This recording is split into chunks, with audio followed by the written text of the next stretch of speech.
Hey, Ronnie. Hey, Lou. Remember when your mom said if you kept touching that thing, you'd go blind? Where are you, Lou? I hear you. We have some facts that you learned along the way that are actually lies, and we will dispel these lies next on, Men Are So Smart. Yeah.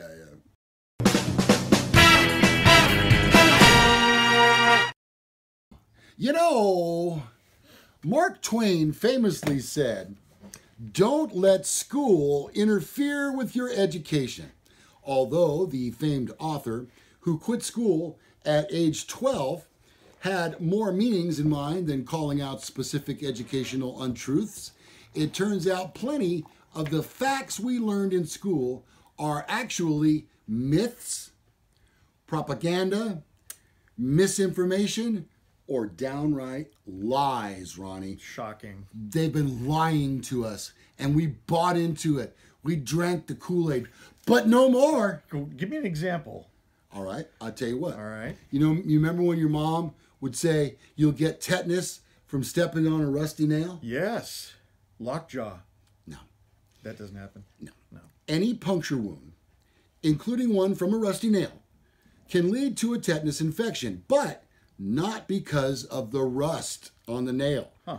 Tetanus infections happen when dirt, soil, or manure, maybe that's what we'll call this episode, that is contaminated with, or every episode, Clostridium tetani bacteria becomes embedded in wounds. Oxidized metal or rust has no impact whatsoever. Ronnie, I told you they've been lying to us. Well, you still have to have a tetanus shot, just because you do get puncture wounds almost every day. Are you telling me what to do? You should. If you haven't had one, you should probably need one. Okay. All right. Here's another one. This one, I'm kind of glad to hear this one. Okay, good. Alcohol kills brain cells. See, if that were true, I'd probably only have about 3 left, because I did a little bit of drinking in college, my college days. As part of their health education, most school kids learn that drinking alcohol kills brain cells. Mm-hmm. The truth is, moderate drinking doesn't cause any damage in most cases. I like how they put that caveat there. Yeah, in most cases. Heavy drinking absolutely can damage the brain as well as the liver and other critical systems. Yeah. But that damage isn't the result of cell death. The amount of alcohol required to kill cells would kill the person first. Yeah. So, again, as we talk about in so many shows, it's moderation. Moderation, yeah. Yeah. I mean, if you're taking your alcohol intake through an IV, you might have gone too far. Yeah. Yeah. Oh. See what I'm doing here? Yeah. Oh, there's another one. Cracking your knuckles causes arthritis, Ron. They've been lying to us. Yeah. For generation, parents and teachers alike terrorized children with the idea that cracking their knuckles would leave them with brittle, arthritic hands later in life. It's not from that. With me, it's from football and basketball. Oh, yeah, that takes a toll. In reality, there is no connection. They're lying again. The cracking is actually bubbles bursting in the synovial fluid that surrounds the knuckles, Ron. Huh. Cracking knuckles can, however, diminish grip strength. Ooh, I need that. I think I've noticed a little bit of that. Yeah. And if you're not sure whether or not the habit is annoying, just ask the person next to you on your video show.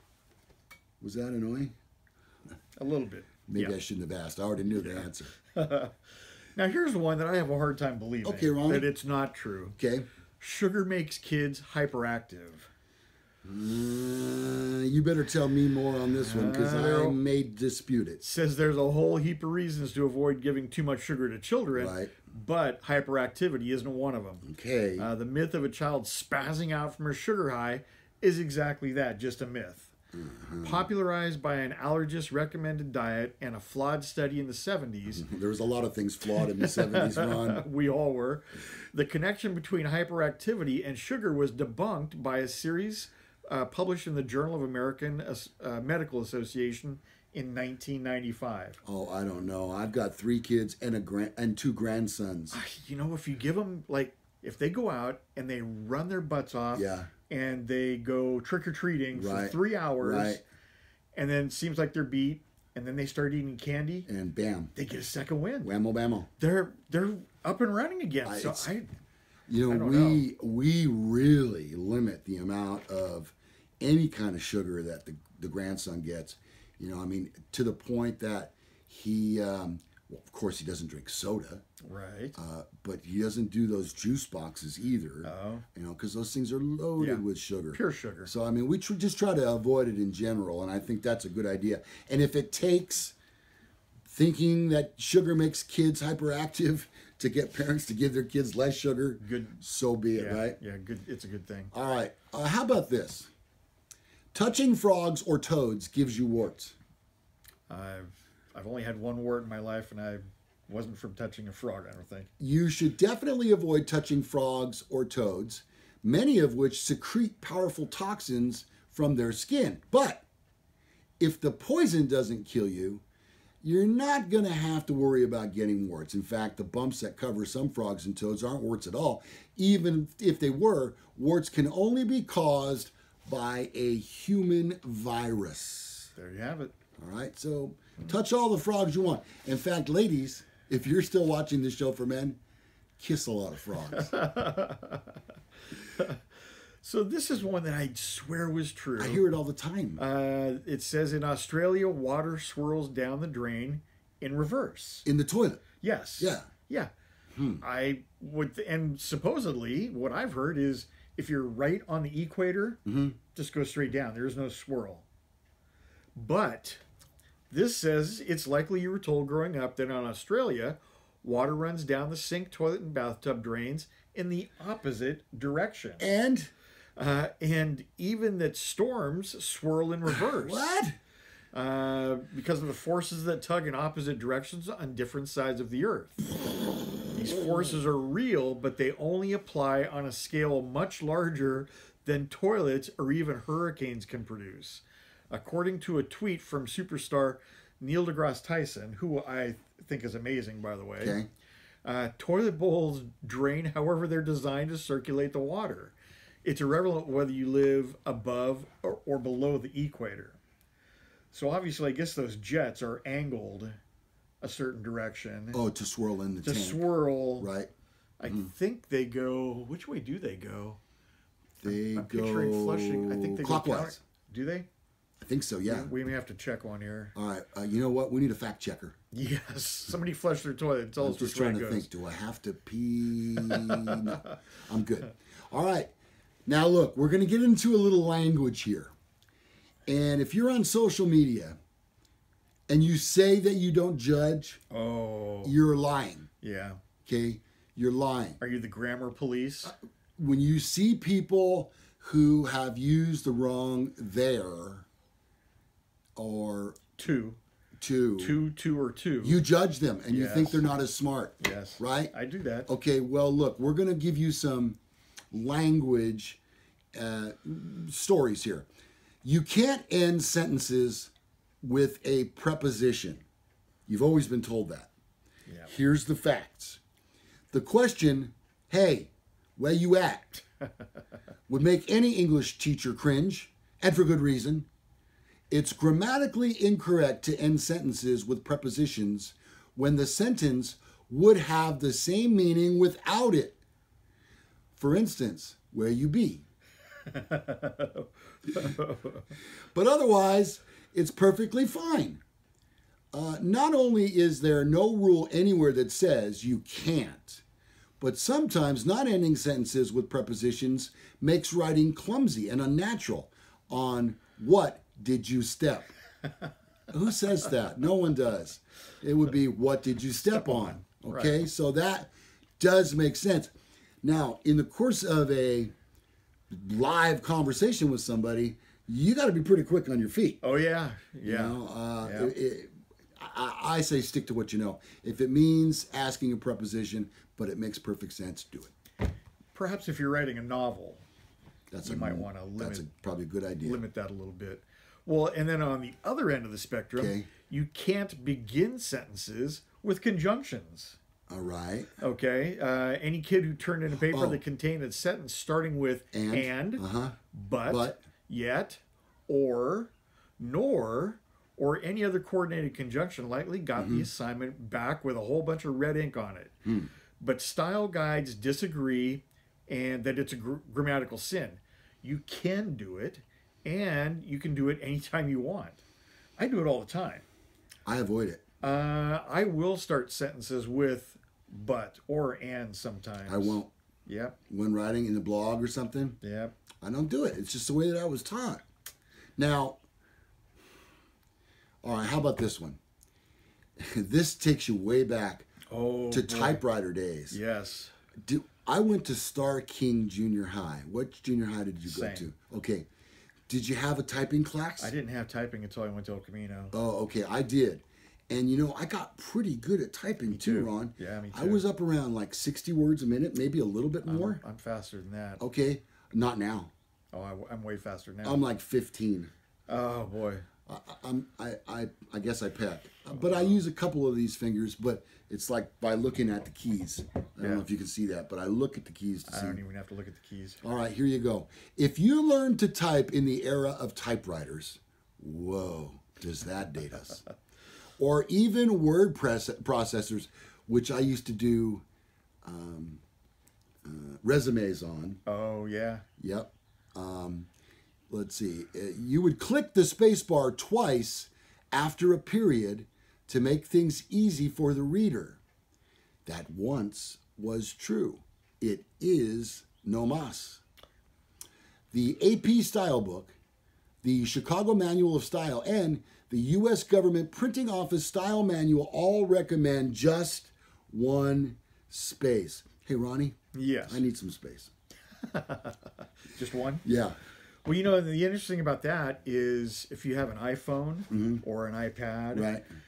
When you get to the end of your sentence, Right. you hit the spacebar twice, and it inserts a period. Oh, you're blowing me. Oh, hold on. And one space. So it does that for you automatically. Wow, I didn't know that. Yeah. You just hit the space bar twice. Hit the spacebar twice, period, That one space. kind of alludes to what this is all about right here when you think about it. It's just doing it for you. Just doing it for you. Yep. Wow. So, mind blown. All right, now this one takes us to a controversial topic between Ronnie and I. Okay. I'm ready. Go ahead with your nonsense. Diamonds come from coal. All right. Okay. Not true? Diamonds are formed when coal is under intense pressure for incredibly long periods? No. Okay. In reality, that's nearly geologically impossible. In fact, coal forms virtually no diamonds. They are created in a variety of ways and places, including in the Earth's mantle and at asteroid impact zones. Asteroid impact zones? Yes. So and this is my biggest problem with that. Okay, I'm in ready. One of the Superman movies, Yes. he takes coal and he makes diamonds out of it in his hands. From his immense strength. He crushes it in his hands. I got you. Diamonds. That's nonsense. He can do that. Superman is not real, Ronnie. My childhood is... Ronnie, Superman is not real. Superman is real. No. So is Israel? Batman. Israel? And Batman, too, you is say? Batman. Huh, no kidding. Wow, okay, so... I've seen him. I've seen his car. Even. How long have you been retired? I've seen Batman's car. I think you're watching too much TV. Ben Franklin... Oh, no, whoops, I skipped ahead. Humans only use 10% of their brains. True or not? I think my son uses less than that. Well, he's saving it. You know, he only has so much space on his hard drive. A persistent myth presumes that 90% of the brain lies dormant in humans, waiting for evolution to catch up, and leaves kids imagining what kind of telepathic super beings they could be if only they could harness the rest. In reality, humans use all of their brains. Most humans. Yeah. Always a caveat on Right. the show. There is no scientific evidence to suggest otherwise, and the 10% myth probably comes from a misquote that was attributed to Albert Einstein. Damn you, Albert Einstein. Man, you kids. Okay, now this one is really... I remember the story. Yeah, sure, I can picture it in my mind. Yeah, Ben Franklin discovered electricity with a kite Are you saying he didn't? and a key. Yeah, of course he did. No. Oh, no. No, you say? One of history's most brilliant and prolific inventors, Ben Franklin, is arguably the most famous for flying a kite fixed with a metal key during a thunderstorm. Never seemed like a good electricity. idea. It really did. No. Yeah, it seemed a little bit on the... How do you come up with that? Yeah, seems like something the guys from Jackass would do. Right. That almost certainly didn't happen. The popular legend probably comes from a hypothetical key on kite in thunderstorm scenario Franklin wrote for a popular publication. Huh. So how did he discover it? Did he stick like a screwdriver into an electrical outlet and go, whoa, there's something in there? That would explain his hair. All right. There's no gravity in space. Yep. It's common knowledge that astronauts float because there is no gravity in space. Actually, there is gravity everywhere, including space, including the kind that keeps the moon in orbit around the Earth. Thank God for that. People and objects appear to float while in orbit because they're in a state of free fall. I don't know if I can wrap my head around that. It's one of my favorite Tom Petty songs, too. I know. Maybe my head might explode right now. Hold on. No, I'm going to save it. I'm going to save it because we got more. Not blown just yet? Not yet. Okay. Here's one that I kind of figured this. Okay. You need milk for strong bones. Oh, I've always thought of that, yeah. No? Milk is absolutely necessary for a strong, healthy body if you're growing a cow. Oh. Yeah. A series of studies have found no evidence that cow's milk improves bone health, but have shown dairy has a negative effect on overall health, including on the bones. Yeah, really? The milk myth has been pushed by the dairy industry, which lobbies with the USDA, whose previous chief, by the way, recently took a cushy, high-paying job as the CEO of the U.S. Dairy Export Council. Oh, my gosh. Do you know that it's marketing? We are the only mammals that drink another species' milk. Well, let's keep it that way for a while, okay? I can't imagine how we would do that differently. I mean, people drink. So when I was younger, I was a little bit anemic. I had to drink goat's milk. Oh, man.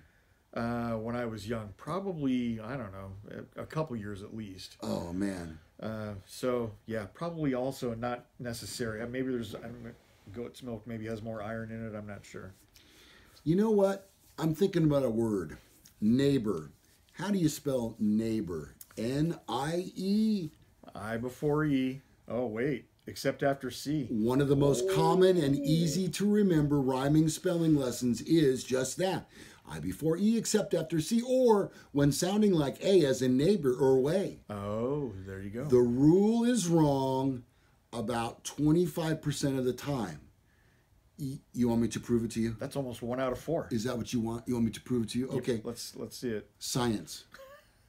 Forfeit. Oh. Glacier. Wow. Albeit. Fancier. I rest my case. Ronnie, you're up. Dang, I'm not sure I can follow that. Phone drop. Pot is a gateway drug. Okay, hold on. Okay. I hear this on Facebook all the time. Yes. Yeah. Tell me this is not true. So I'll read this and then I'll tell you what I know about it. All right. Okay. Anyone who went to school during the Just Say No era, the Nancy Reagan slogan, I remember, of the drug war knows that while marijuana itself isn't so bad, experimenting with it leads to addiction, incarceration, and death from street drugs.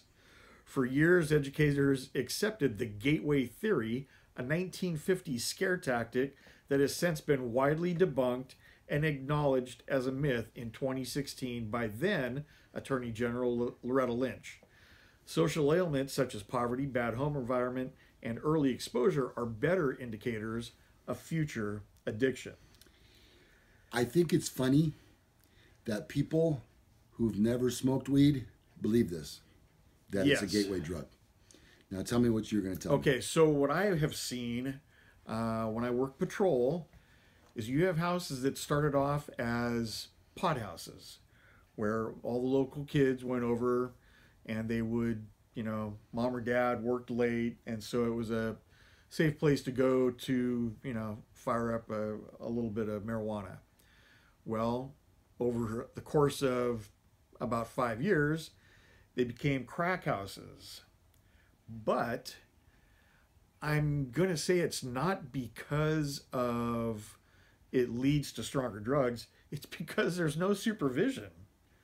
So, which, and a lot of kids are always chasing, marijuana is a good high, but I want the next better high. Mm-hmm. And so they in are. In that sense, gateway. Right. Mm-hmm. But I also know 50 people easily that have smoked marijuana and have never done anything besides smoke marijuana. Mm-hmm.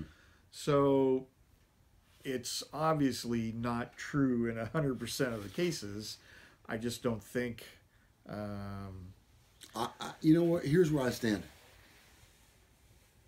If you have an addictive personality, that's what separates you from people that think it's a gateway drug. Right. I know that's kind of a painting with a broad stroke. It's pretty true, though, because those same people become addicted to gambling, become addicted. Like, my son has a little bit of an addictive personality. He gets into something, and man, he's in it 100%. He played paintball, and he got into it. Bought thousands of dollars worth of paintball stuff. Right. Played semi-pro. He got paid to travel around the United States and play paintball. He was into it, and then all of a sudden, he kind of quit it cold turkey. Got into high school, and it wasn't quite as cool in high school. Right, and with girls. Yes, and he quit. But if you do have that type of personality, you can become addicted to anything. Yeah. Yeah, smoking, drinking, gambling. Yep. Yep. I believe it's hereditary. That's what I believe. Yep, it definitely is. And also the situation you're surrounded by. Yes. And I will tell you right now, if you can't already hear it in my voice, that I smoke, and I kind of blame that. I'm not playing the role of victim, but when I was 8, my family moved from New Jersey to California in a 1959 Cadillac, and it was in the summertime, and it was hot driving across country, and they would have the air conditioning on in the Cadillac with the windows rolled up, smoking cigarettes nonstop for 8 hours all day long. Yep.